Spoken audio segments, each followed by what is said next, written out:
Gimana kabarnya?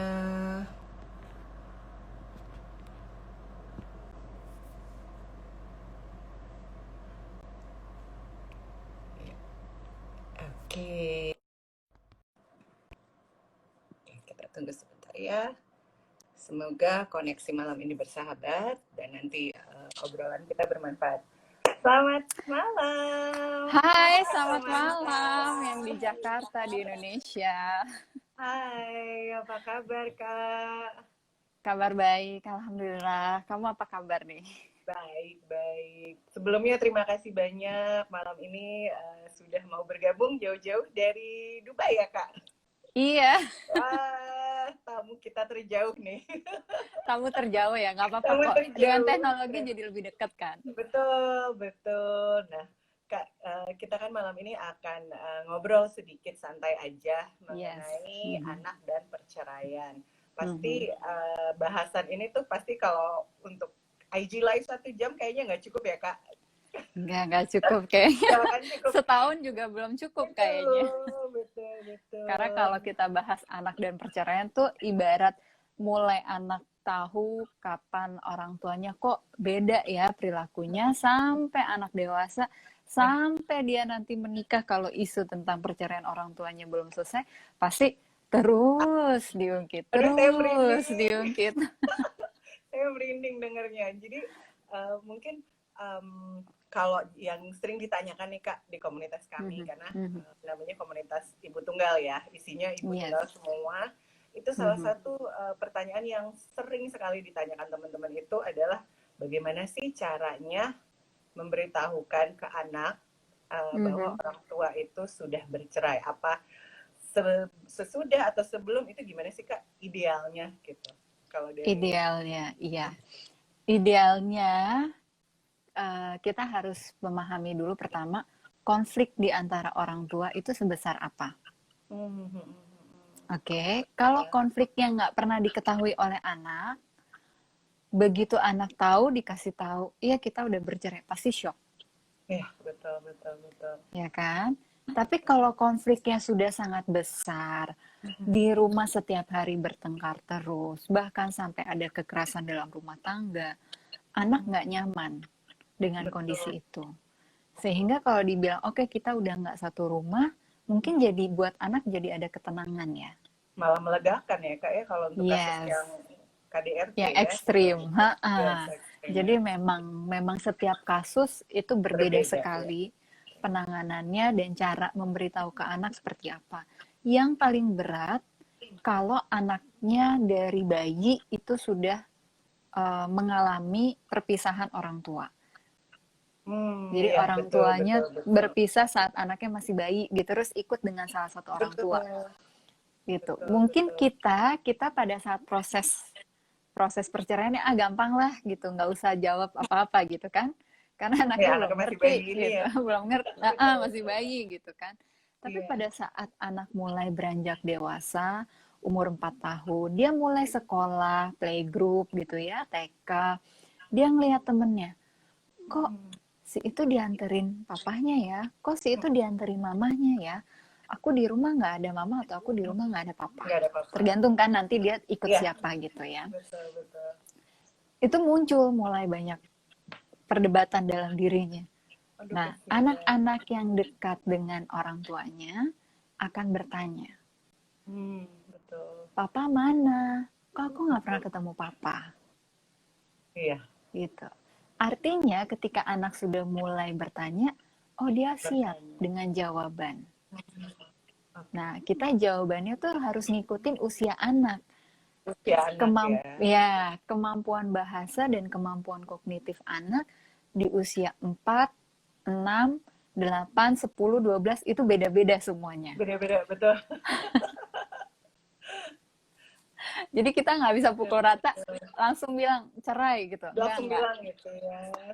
Gitu. Jadi ada tahapannya, kita melihat dari anak Usia siap anak. dengan jawaban yang betul-betul itu di usia berapa. Tapi sebelum kita sampai di tahap oh anak kita kasih tahu iya kita berpisah karena alasannya bla bla bla bla bla, itu panjang tuh tahapannya. Betul. Tergantung kan, semakin lama semakin kritis nggak Betul, pertanyaan-pertanyaan anaknya anak. ya. Betul, betul. Itu terus terang kalau dari saya pribadi ya Kak, maksudnya Mhm, mhm. anak saya 13 tahun. Waktu saya Yes. pisah, dia umur 2 tahun lebih sedikit. Tapi Mhm, saya mhm. bilangnya waktu itu, oh Mami Dedi sudah nggak serumah. Saya bilangnya, saya membahasakannya seperti itu. Iya. Jadi rumahnya di sana, kamu rumahnya di sini sama Mami gitu. Mhm, Itu ternyata benar yang Kak Samantha bilang. Jadi dia semakin besar, terus pertanyaannya semakin kritis. Sampai kemarin dia umur 3, sekarang sudah 13 tahun, dia pun masih ada mhm, pertanyaan, uh, why did you get divorced in the first place? Dia sampai nanya gitu, itu detail gitu. Saya yang apa? mhm, Oke. Terus saya bilang, ya akhirnya mau nggak mau saya duduk menjelaskan bahwa oke, mhm, kalau hubungan orang dewasa tuh grown up relationships begini begini begini begini gitu. Jadi ada, mhm.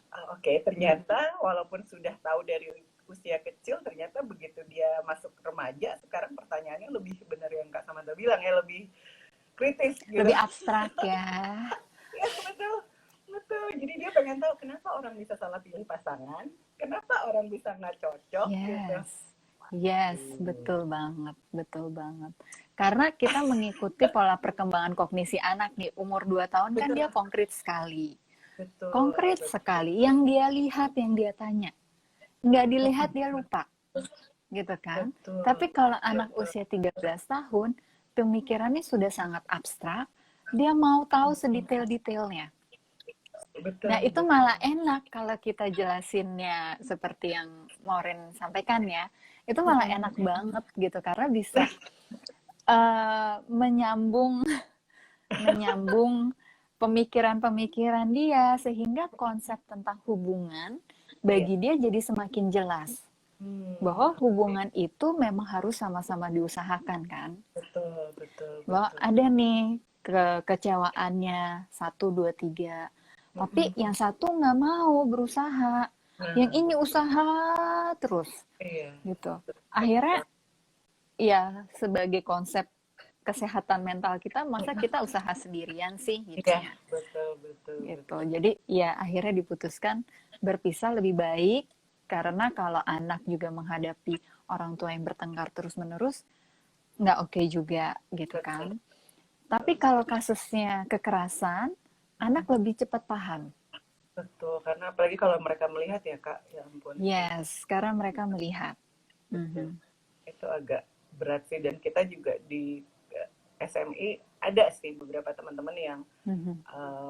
memang kasusnya KDRT itu juga mungkin Mhm. approach-nya agak sedikit lebih susah mungkin ya, atau bahasanya gimana ya, agak lebih mungkin penanganannya mungkin lebih serius gitu ya Kak.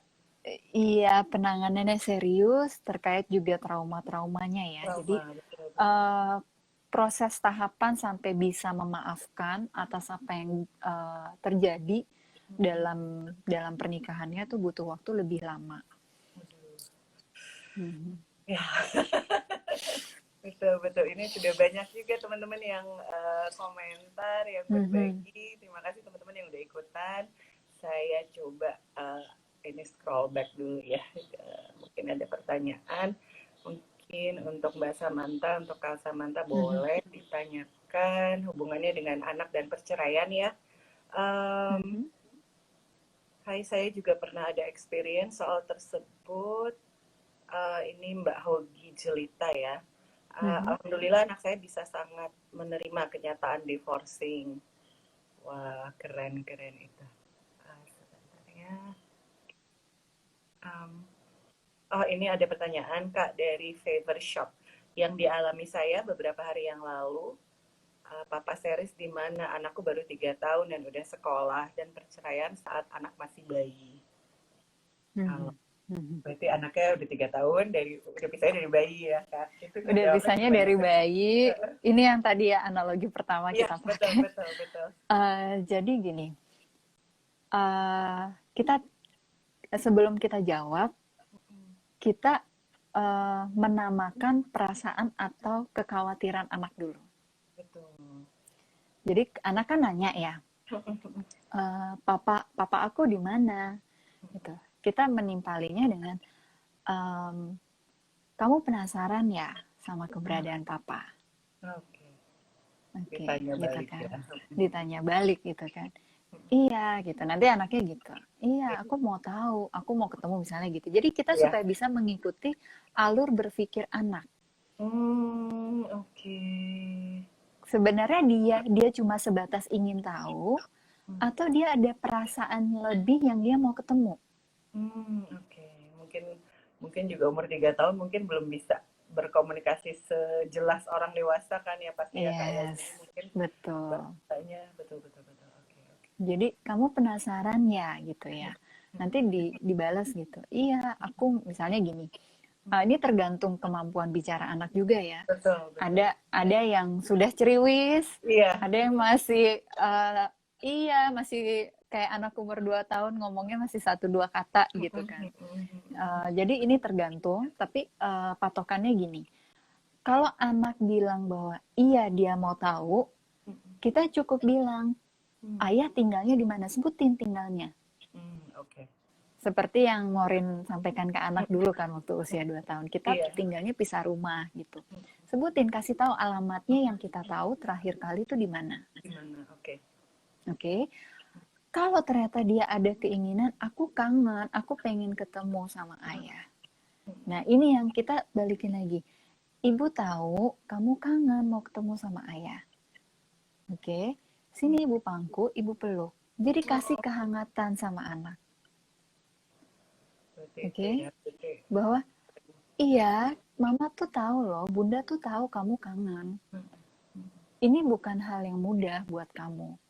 Tapi dia jadi tidak merasa satu diabaikan, tidak merasa di reject, Nah, juga anak ya. tidak merasa dibohongi. Nah, itu ya. Satu itu berarti perasaan anak itu tervalidasi ya, Kak, bisa dibilang. Betul sekali. Dan Perasaan jadi dekat juga. sama kita. Betul, betul. Karena Aduh. kita tuh harus saling menguatkan.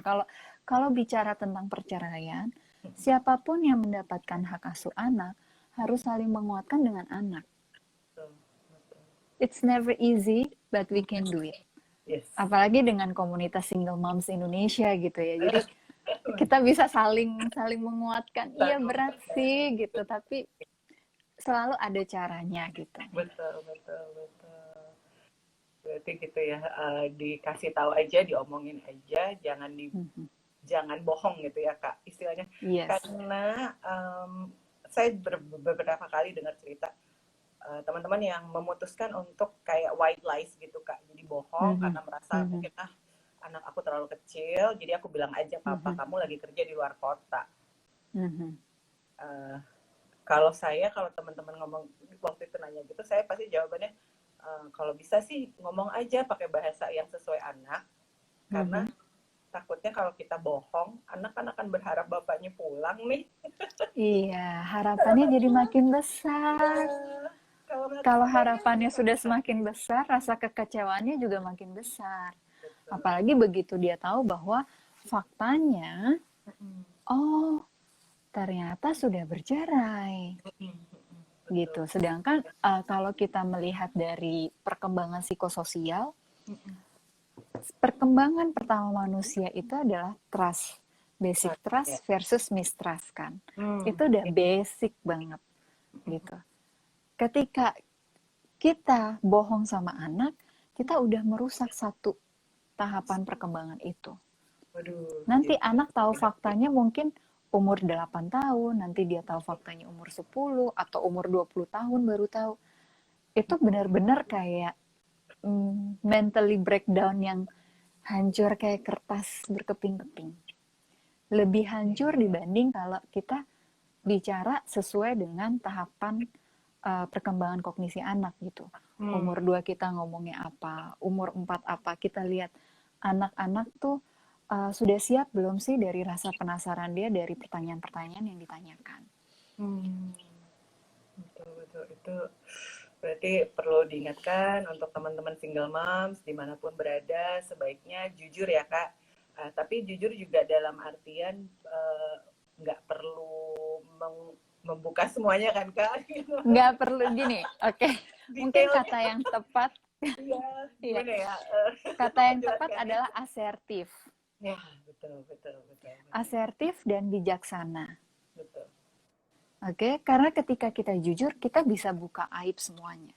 Nah, ya, Masalahnya apa, dan kita kan nggak mau nggak mengajarkan mau. anak jadi benci juga ya Ya, sama betul, salah betul, satu orang tuanya gitu. Karena betul, betul, Kak. itu bagian dari hidupnya anak juga loh gitu. Betul. Dan Mereka nggak ada tetap bekas berhak bapak gitu. kan, Kak? Yes, nggak ada bekas darah bapak gitu kan Iya, nggak ada ya. betul, Gitu betul, justru karena bapaknya dia jadi lahir kan. Kalau nggak ada betul, bapaknya kan nggak betul. lahir gitu. Nah, Mhm. ini yang jadi perhatian semuanya bahwa kebingungan dan rasa bersalah kita sebagai Mhm. perempuan Mhm. ketika kita mengalami perceraian, kita menumpuk semua tanggung jawab tuh sendiri Hmm, betul, kebanyakan dengan begitu, masalah Kak. yang berbeda-beda ya. Betul, betul. Satu, misalnya secara finansial ini sering banget nih kejadian. Yes. Tiba-tiba bapaknya ngilang, nggak Hmm, ngasih tanggung jawab finansial lagi. yes, itu mayoritas begitu. Mayoritas Kasusnya begitu, betul. sayangnya begitu ya, Kak. Sayangnya begitu. Jadi, eh, ikatan yang seharusnya bentuk tanggung jawab yang bisa dilakukan oleh ayahnya ke anak, Mhm. itu jadi nggak ada lagi. Betul. Ya kan? Mhm. Ibu komplain gitu. Kalau Iya, ibunya bekerja, dia bisa survive. yes. Tapi kalau dia ibu rumah tangga, dia harus mulai lagi dari nol. Mhm. Betul, betul. Dengan segala usahanya dia untuk bisa bangkit dan membesarkan anak sendiri gitu ya. Jadi Iya, usahanya lebih besar gitu, lebih besar, berkali-kali lipat. betul, betul. Terus jumlah anaknya berapa? Iya, Satu, dua, tiga. betul. Yang satu usia remaja, Mhm. yang kedua usia tengah-tengah SD, yang ketiga masih TK. Kak, waduh. Oh, ini tantangannya lebih Aduh, banyak berat. lagi. Iya, betul. Sama yang remaja ngomongnya bisa terbuka sekali, sama yang TK, aduh gimana nanti kita ngomongnya udah benar, kakaknya keceplosan sama adiknya. Iya juga ya, benar. Jadi Aduh. memang perlu ada kesepakatan di Hmm, rumah. Kalau yang anaknya lebih dari satu, lebih dari satu. tergantung beda-beda usianya, Oke. kita berunding satu meja, kita bilang, Mama siap, Ibu siap, kapan aja Mhm. kita bisa berunding. Mama terbuka dengan segala pertanyaan, Iya. tapi Mama mau sesuai usia. Oke. Jadi kayak di ground rules-nya dijelasin dulu gitu ya, Yes, Kak? Iya, dijelasin tapi semuanya dikumpulin. semuanya ya. Heeh, heeh. Jadi mereka tahu kenapa penjelasannya Harus beda-beda. sesuai umur, iya. Si kakak nggak boleh gangguin adiknya dengan ngasih tahu rahasia itu Iya, gitu kan. betul. Adiknya pun dikasih tahu. Kenapa di usia kamu? Taunya nanti ya, bertahap. Oke. Bertahap sesuai dengan perkembangan kamu. Mhm. Tiap tahun kamu tahu satu lagi yang baru. Tiap Hmm, tahun naik ulang tahun, tambah usia, tahu lagi yang baru gitu. Dan oke. dia nggak akan merasa dikhianati. Dia Mhm. tetap merasa bahwa aku tuh dirangkul. Oke, itu yang penting banget ya, Kak ya. Karena banyak orang tua udah melakukan yang benar, Mhm. sudah melakukan penjelasan setiap tahap usia anak dengan bahasanya anak, Iya. tapi ground rules-nya belum. Tidak Ah, ada oke. penjelasan kenapa Heeh, beda-beda setiap anak beda-beda. dijelasinnya. Oke. Akhirnya anak mendapatkan kekecewaan karena Mhm. merasa orang tua nggak adil. Oh, ya ampun itu ternyata penting banget ya dan itu Yes. terus terang pasti banyak yang teman-teman termasuk saya pun nggak kepikiran kalau saya kan anak saya satu jadi saya nggak mikir juga gitu efeknya tapi ternyata ada faktor itu juga ya Kak jadi biar Mhm. mereka nggak nyiri-nyirian gitu kok kenapa kakak aku tahu lebih banyak aku nggak dikasih tahu mungkin Mhm. Mhm. ada apa ya sibling rivalry nggak jelas gitu mungkin jadinya ya. Ya, bisa sibling rivalry, bisa juga merasa ditinggal aja, Ya ampun aduh kasihan ya. diperlakukan yang paling berbeda kan. Oke, betul betul betul. Mhm. Aduh, jadi nanti setelah itu setelah mereka dikasih tahu sesuai dengan umurnya itu Kak dan sudah Mhm. setelah ada kesepakatan di awal itu Mhm. untuk single moms yang anaknya lebih dari satu. Um, Mhm. menginformasikannya cukup kan Kak? Maksudnya kalau ya udah mama papa sudah berpisah, memutuskan untuk berpisah, bla bla bla, tanpa harus membuka detailnya gitu loh Kak. Itu gimana Kak? Iya, karena Karena kadang-kadang suka mungkin ya namanya masih ada proses healing, self healingnya yang belum beres juga, kadang-kadang suka keluar, apalagi kalau udah capek, udah stres, mikirin bayar tagihan gimana, terus nanti keceplosan, kamu tuh papa kamu begini begini begini gitu. Nah itu tuh yang ada pernah kejadian cerita. Ada pernah kejadian cerita. Gak ada masalah dengan sehari-seharinya gitu ya, keseharian, kerja, bayar tagihan, dan lain sebagainya gitu. Terus perceraiannya juga sudah terjadi lebih dari 5 tahun. Udah cukup lama ya. Udah cukup lama, udah punya pacar sendiri-sendiri juga, gitu. Tapi suatu ketika salah satu pasangannya menikah. Yang dapat hak asuh anak nggak terima. Dia marah-marah sama anaknya, semua dosa bapaknya dikasih tahu. Itu yang aku bilang, itu berkaitan sama isu yang belum selesai. Betul. So, pastikan ketika kita bercerai, kita menyelesaikan isu kita. Apapun itu. Penting sekali. Iya, penting banget karena ya tadi mencegah kita ngomong yang tidak kita harapkan, justru melukai hati anak kita lagi. Betul. Jadi lukanya bukan karena perceraiannya, lagi-lagi ya, tapi kenapa mama kayak gitu. Jadi dia merasa terancam hidup sama mamahnya kan, atau dia terancam hidup sama ayahnya gitu. Jadi kita yang udah dewasa, kita pilihlah gitu, jadi orang tua yang lebih bijaksana walaupun kondisinya tidak sempurna. Dan tapi kadang-kadang kita tetap enakin ya Kak. Iya, nggak ada yang enak kok sama perpisahan kan. Betul. Kadang-kadang memang setuju sih. Memang aku juga setuju banget di Single Moms Indonesia. Kita suka share juga ke teman-teman bahwa sebetulnya yang menyakiti anak-anak itu bukan masalah perceraiannya sebetulnya.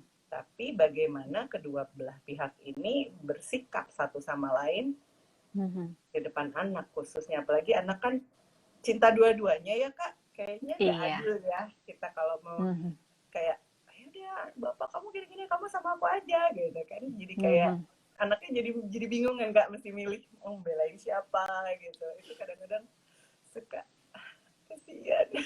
Iya, benar banget, kasihan anak. Jadi gini, perceraian itu tidak membuat anak menjadi broken home. Yes. Tetapi harapan anak hilang, iya. Yang menjadikan anak broken home adalah sikap orang tuanya yang saling membenci pasca perceraian. Aduh, itu tolong diingat ya teman-teman dan bapak-bapak, kalau ada bapak-bapak yang menonton, tolong untuk demi kesehatan mental anak juga ya Kak. Yes, iya. Karena nanti relasinya ketika anak dewasa dia berhubungan sama hubungan personal berkaitan dengan percintaan, romance, itu juga rasanya hampa, nggak pernah cukup. Akhirnya memicu konflik-konflik. Ya, yes. Wow. Jadi bercerai nggak apa-apa. Kenapa? Sorry. Nggak apa-apa Kak, lanjut. Bercerai nggak apa-apa. Bercerai nggak apa-apa, tapi kita siapin gitu. Jadi pertama tahapannya gini. Perceraiannya karena apa? Oke. Ada banyak faktor kan.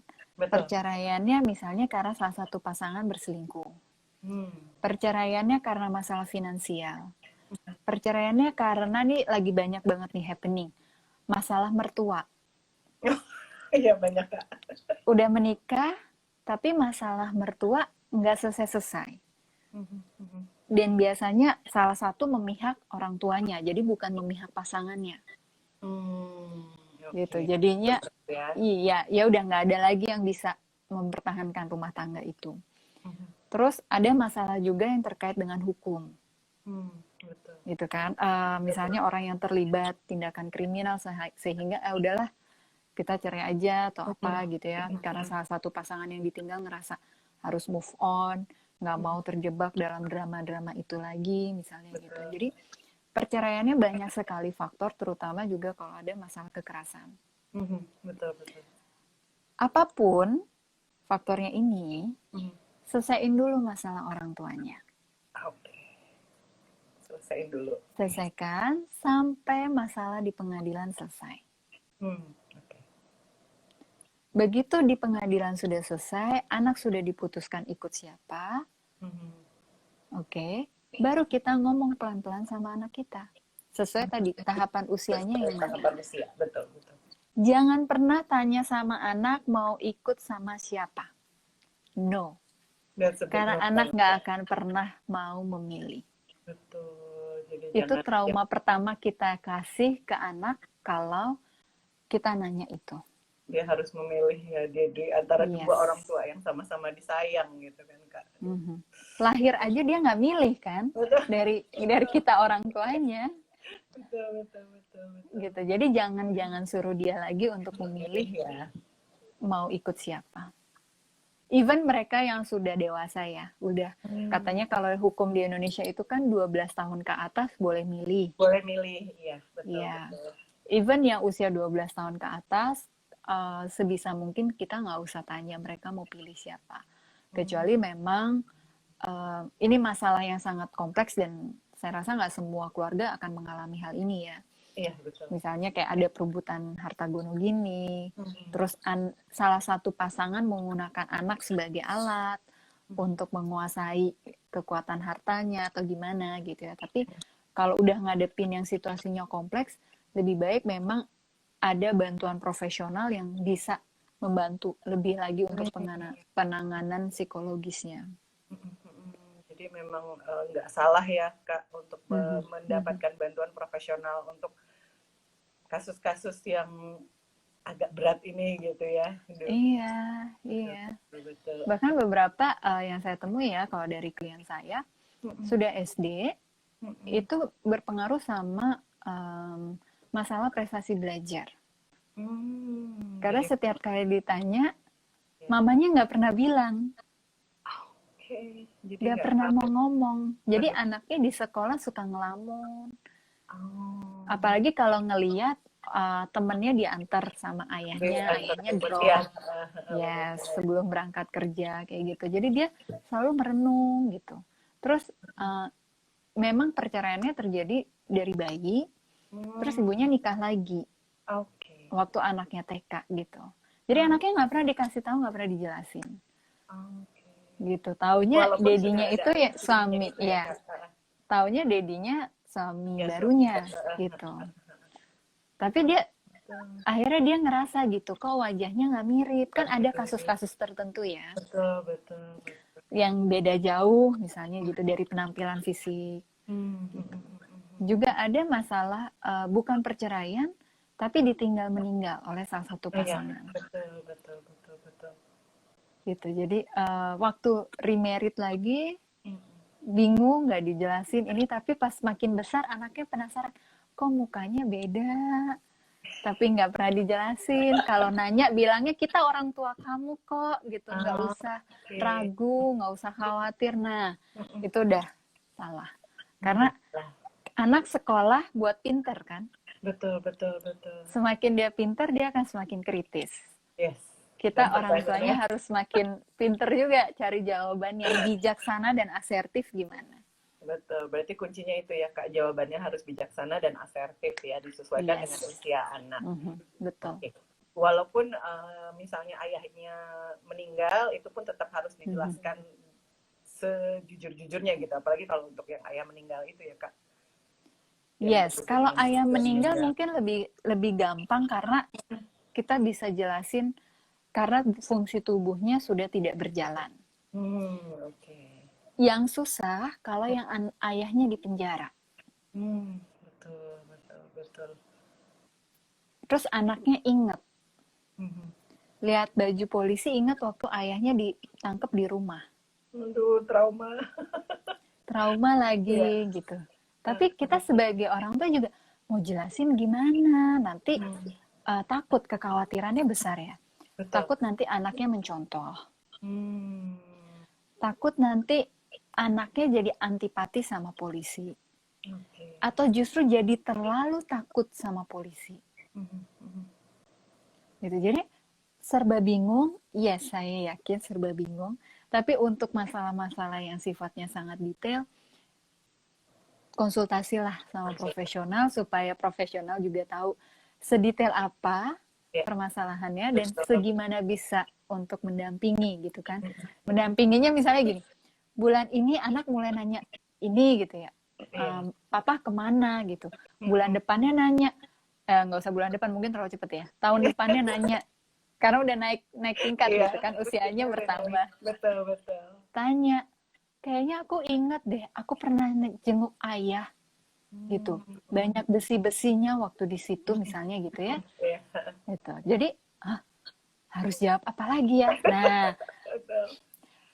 kuncinya pada saat kita nggak siap menjawab apapun pertanyaan anak, kita bilang jujur dengan asertif ya. Sayang, nak, kakak, maaf. Kali ini mama belum bisa jawab. Mama tenangin, mama pikirin dulu. Oke. Nanti mama janji kapan saat mama siap, mama akan diskusi sama kamu. Gitu. Nah, tapi janjinya ditepati ya. Iya, itu yang penting. Seringkali ngomong gitu tapi terus udah lupa. Lebih baik kalau mau bikin kesepakatan bilang, misalnya anak tanya hari Rabu. Kita butuh sampai dapat konsultasi dan pergi ke profesional tuh berapa lama sih? Katakanlah 1 minggu gitu ya. Ini nanti hari Rabu misalnya tanggal 10. Saya nanti tanggal 20 deh mama izinnya 10 hari. Karena mama punya kerjaan yang banyak. Mama mau konsultasi juga nggak apa-apa loh, kita jujur sama anak. Mama mau konsultasi gitu ya. Nanti mama pasti akan ngomong sama kamu gitu. Atau kamu mau ikut ya? Atau kamu mau ikut juga konsultasi gitu? Boleh kalau kamu mau ikut gitu kan? Lebih oke ya. Lebih oke. Jadi karena anak akan ngerasa bahwa aku tuh dirangkul. Mamaku nggak pernah ninggalin aku dan kita sama-sama berjuang. Betul. Itu penting sekali ya Kak untuk memberikan rasa nyaman, aman dan terlindungi itu ke anak gitu ya. Jadi dia juga dan percaya.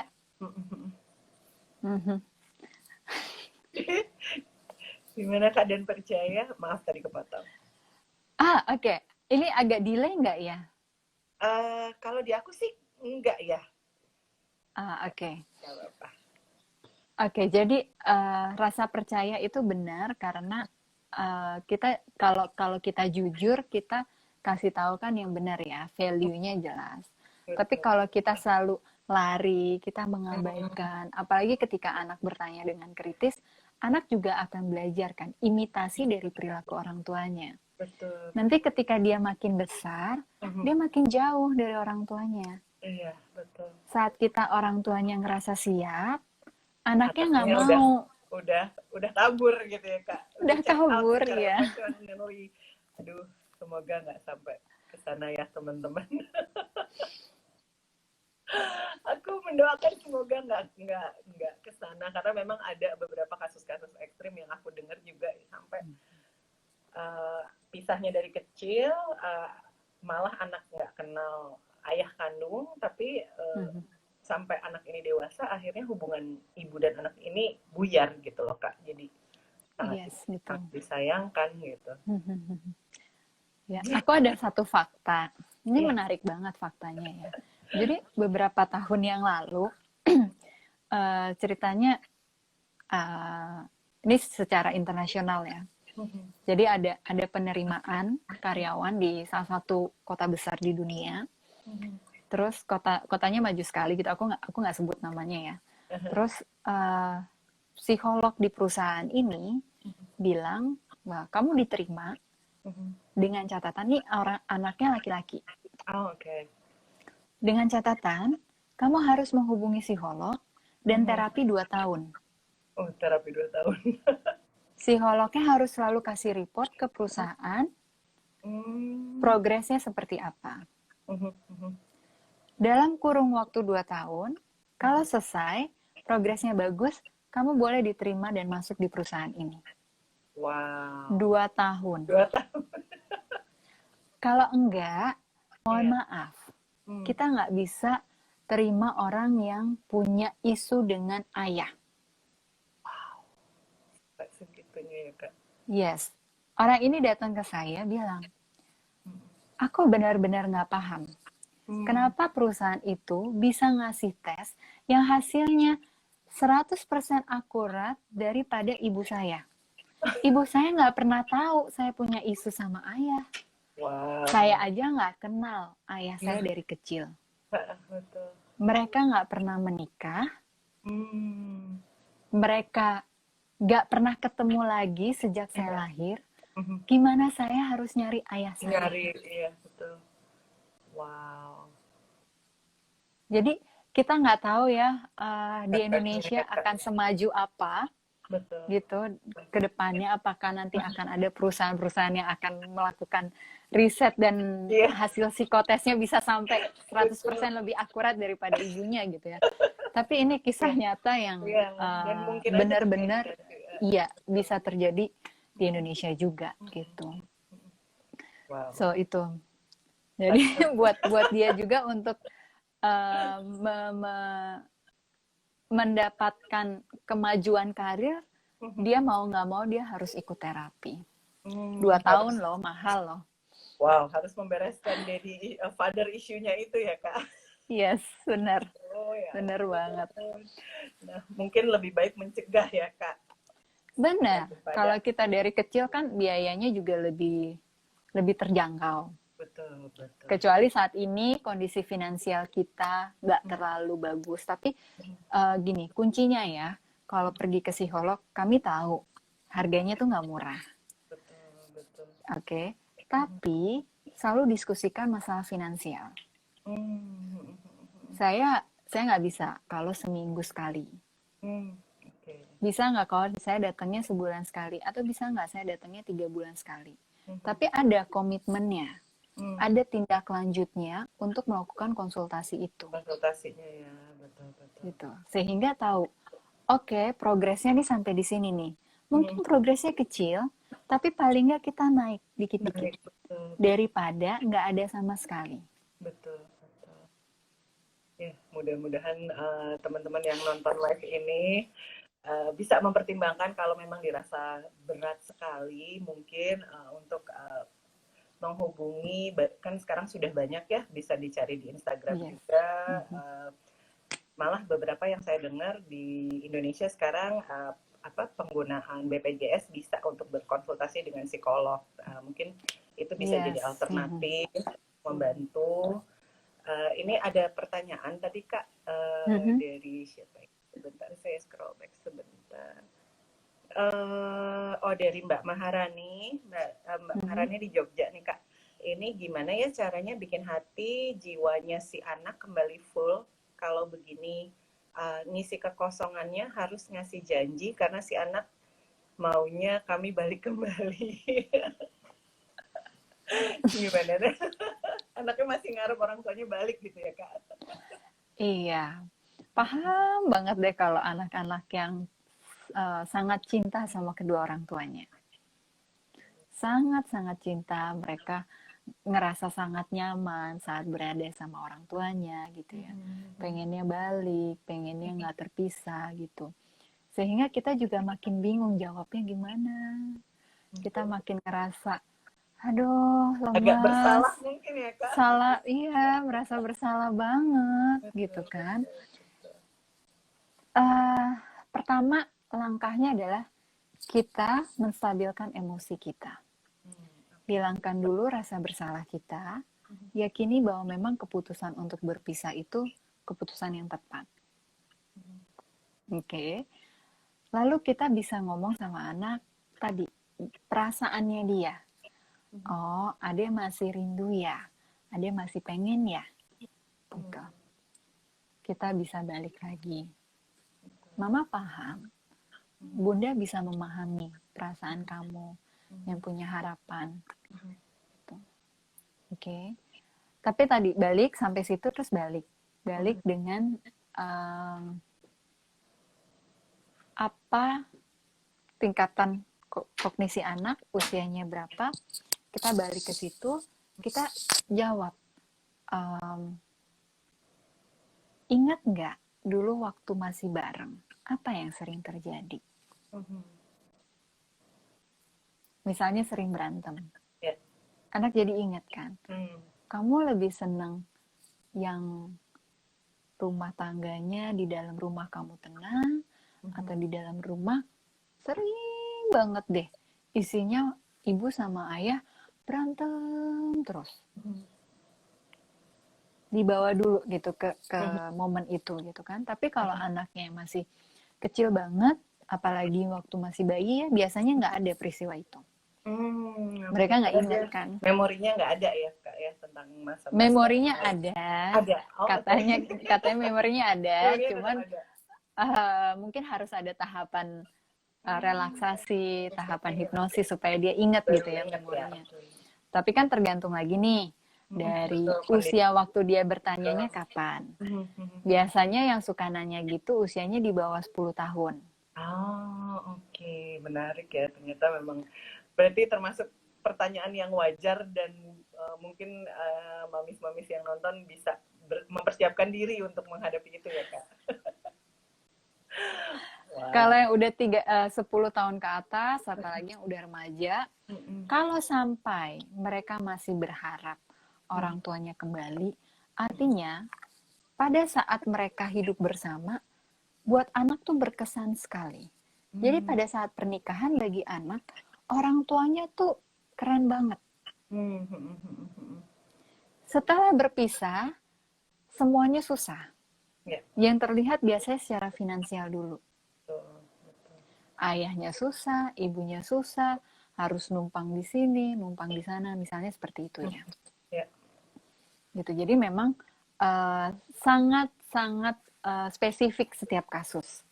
Betul. Pendekatannya memang harus disesuaikan dengan usia anak dan kemampuan kognitif anak ya Kak, berarti ya. Yes, untuk menerima betul. informasi itu. Nah ini mungkin ada satu pertanyaan lagi nih Kak. Kalau yang sering juga sih, ini tadi ada saya baca di komen sekilas, saya nggak bisa baca ke belakang lagi, cuman ini sering banget ditanya untuk figur ayah Kak, gitu loh. Jadi kalau misalnya setelah perceraian bapaknya hilang. Kalau di bahasa SMI kadang-kadang ibu-ibu ini suka sambil bercanda, oh bapaknya keluar orbit, ngilang gitu kan. Lucu ya, keluar orbit. Itu gimana ya Kak? Maksudnya kan figur bapak itu penting ya dalam kehidupan anak-anak. Cuman kalau kondisinya spesial kayak perceraian itu, atau kalau misalnya tidak ada keluarga langsung yang misalnya kakek atau paman yang bisa memenuhi peran itu gimana ya Kak? Sebaiknya. Yes. Ini agak berat pertanyaannya. Berat ya? Kayaknya butuh satu sesi khusus ya Kak untuk ini nanti. Tapi coba saya jawab dengan hal yang paling sederhana yang bisa kita lakukan semua. Terlepas dari ada atau tidak ada figur ayah di sekitar kita yang bersedia sukarela, gitu ya. Kan sukarelanya tuh bukan cuma memberi perhatian dan kasih sayang loh, tapi menunjukkan tampilannya. Kalau ayah itu ganti genteng tuh gimana sih? Mungkin kalau zaman sekarang ayah ganti bola lampu deh gitu. Masih bisa nggak tuh bapak-bapak ganti bola lampu? Apalagi kalau anaknya laki-laki kan. Ya, betul Kak. Ya. Malu tembok, itu malu paku di tembok tuh gimana sih? Gitu. Oke. Kuncinya gini. 1, kalau anak masih di bawah usia 5 tahun, please baca buku yang temanya tentang laki-laki, yang temanya tentang ayah. Oke, buku yang menggambarkan itu ya Kak ya. Oke, siap. Yes, si figur ayahnya itu. Figur ayah. Oke. Kedua, kasih dia aktivitas yang berkaitan dengan peran maskulin. Oke, betul. Kalau punya mobil, ajaklah cuci mobil, jangan suruh supir terus, jangan suruh pembantu terus. Betul. yang energi maskulinnya tersalurkan ya Kak gitu. Yes. Oke. Gitu. Kalau ada tukang datang, suruh dia ikut bantuin tukangnya. Oh, iya, Minimal dia ngeliat tukangnya. betul. Ngapain sih? Betul betul. Jadi dia tahu ya. Ya. Oke. Terus tidak boleh semua dilakukan perempuan. Terutama kalau punya anak laki-laki. Anak laki-lakinya turut serta semua. Ibunya masak, ayo masak juga. Bareng, temenin mama.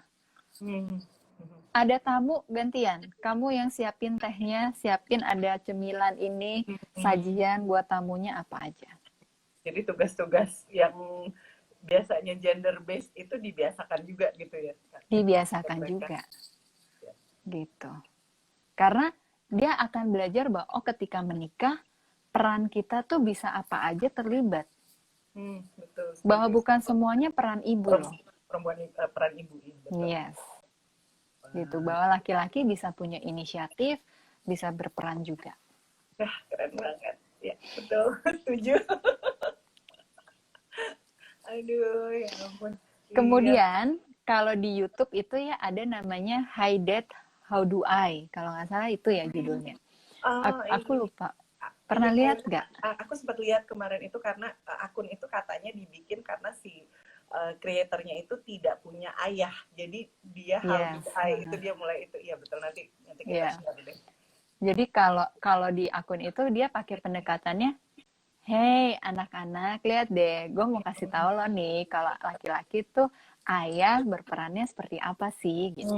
Betul. Nah, ya dia mau mengajak gitu, konsepnya kan seperti itu ya, walaupun misalnya gini, gimana sih ganti aki, misalnya gitu. Sebenarnya kalau kita type aja ganti aki, mungkin ada banyak gitu ya.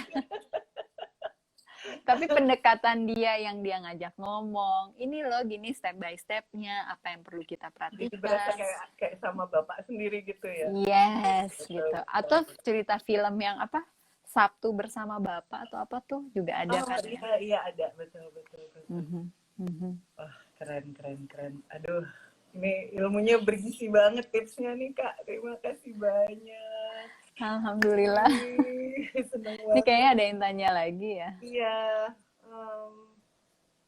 Oh ini nanya anaknya dari Bunga Ayu Septiana. Kapan punya papa baru? Ica pengen punya papa baru dan sampai nangis saya bener bingung gitu jawabnya. Moms dia 5 tahun dan sering banget dapat pertanyaan seperti itu dari teman-teman saya. Oke. Kapan punya papa baru? Ini juga momok nih ya, sering banget deh klien konsultasi juga terkait dengan ini anaknya. Kalau anak laki-laki tuh kayak dibilangin sama teman-teman mamanya, jagain mama kamu ya gitu, jagain mama kamu ya gitu. Padahal dia masih kecil, pressure juga kan. So kita orang dewasa udahlah nggak usah kayak gitulah sama anak-anak gitu ya. Betul. Dia aja udah menghadapi perceraian orang tuanya aja udah pressure gitu, dimana dikasih tuntutan lagi dari sosial, suruh jagain mamanya. Kan buat anak-anak 5 tahun tuh jagain mamanya gimana gitu kan, abstrak gitu ya buat mereka kan. Sama halnya kalau anak perempuan gitu, kapan mamanya punya papa baru lagi gitu. Maksud temennya mungkin baik ya, maksudnya biar anaknya tuh legowo, biar anaknya bisa nerima kalau mamanya pacaran gitu ya. Tapi ya kan nggak semua orang sesiap itu juga kan. Betul. Gitu. Dan kita sebetulnya kalau kita udah bercerai, kita mau pacaran lagi, kita harus hati-hati banget. Hati-hati banget gitu. Untuk masuk tahapan yang mengenalkan ini teman, dari teman jadi berubah statusnya pacar, dari pacar ini mau nikah nih nanti tinggal bareng, nanti co-parenting lagi harus kayak gimana gitu. Jadi tahapannya tuh panjang sekali, beda banget lah sama kalau kita baru pernikahan pertama, seminggu yang lalu kenal, bulan depannya dilamar mah bisa aja gitu kan. Betul. Nah,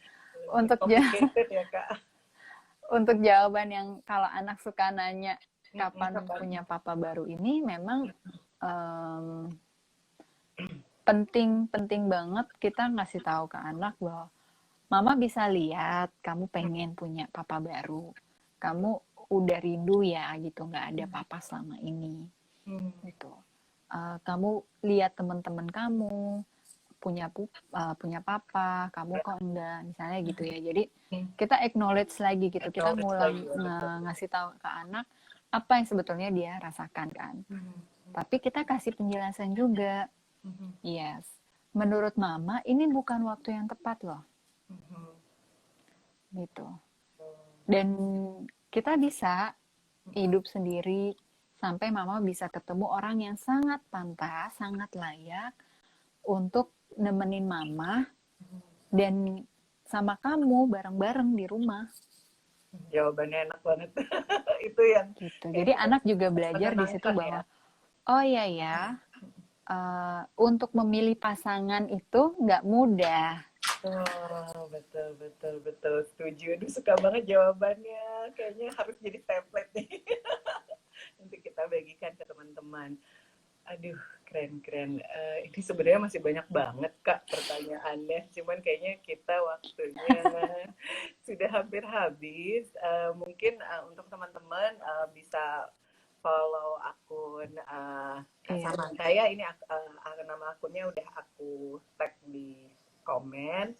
Bisa langsung diklik aja, di follow dan pastiin aktifkan ini ya yang untuk notifikasi, karena konten-konten Kak Samantha nih banyak banget yang sangat-sangat membantu untuk kita yang single mom. Makanya kemarin waktu saya lihat postingan Kak Samantha yang bagaimana menjelaskan perceraian ke anak, langsung saya repost, terus saya DM ya. Ternyata disambut dengan baik, senang sekali. Terima kasih banyak Kak Samantha.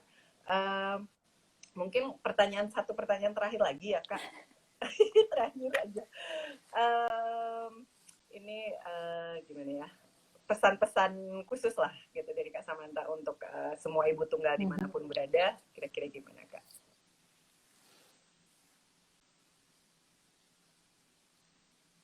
Ya, untuk pesan-pesan untuk single moms gitu Kak, ada pesan-pesan khusus? Makasih banyak Maureen karena udah DM dan akhirnya kita bisa melakukan IG Live. Senang banget. Iya, terima kasih karena sudah mengundang saya untuk IG Live bersama Single Moms Indonesia. Pesannya adalah para ibu-ibu tunggal di seluruh Indonesia, please percayalah bahwa Anda tidak sendirian.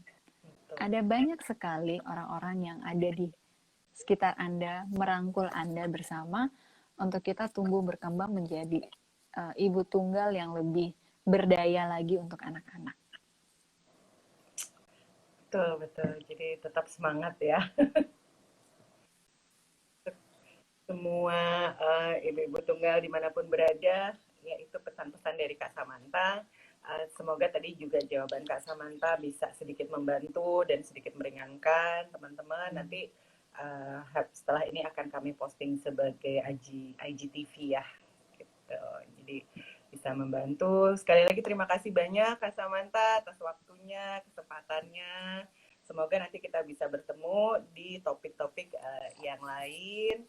Kami atas nama Single Moms Indonesia sangat-sangat berterima kasih. Thank you banget. Thank you so much. Untuk teman-teman juga terima kasih sudah mengikuti live ini, sudah berdiskusi. Mungkin tadi yang kalau pertanyaannya belum sempat dijawab. Makasih banyak. Sehat-sehat selalu ya. Sama-sama Kak Samantha, take care ya. Thank you Kak.